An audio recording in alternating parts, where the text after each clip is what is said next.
Okay, so now we're in the boat. I cleaned the contacts the best I could. What I'm going to do is I'm just going to use my hand to manually sweep the float back and forth.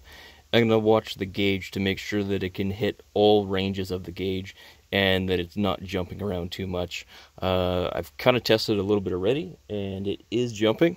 I'm hoping just with time it'll kind of, sand those contacts or clean those contacts a little more and begin to work even better. But it is now working. Before it wasn't reading. Between 3/4 tank and quarter tank, it would just drop like a stone as soon as it hit those marks.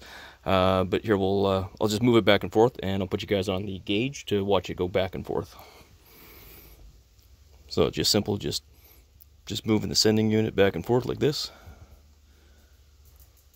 And that's simulating a full tank or an empty tank. So that would be a full tank, that would be an empty tank.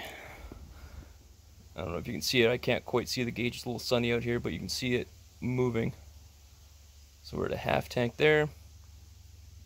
Full tank. Let's try and do a smooth sweep to make sure it's hitting all the ohm resistance to make the gauge read correctly and smoothly.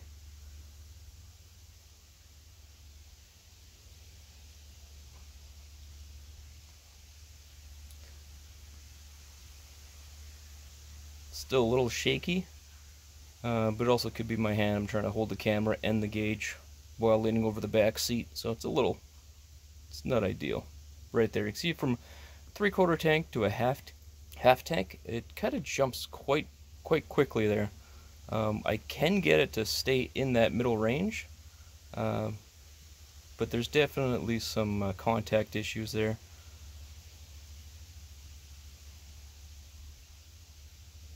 But it is reading more or less how I want it to. It's it's going to give me a good idea. It's not going to leave me stranded anywhere. Just a quick note. So that's pretty much saying that it's empty, but the gauge is not, or the float's not bottomed out. I can move it another little bit, and then it'll show that it's empty. Like right there, there's a bit of motion that's not even picking up. So I don't know if that's a kind of a built-in safety, so where you think you're out of gas, but you're not quite. Not really sure. But yeah. It's working good enough for now. If it gives me problems again, I'll crack it back open. Pretty easy, just 3 bolts on the hatch cover. I think it was 6 bolts or 6 screws on the sending unit cap. You can see it down there. There's just a cover, some carpet. That's it. Pretty simple stuff.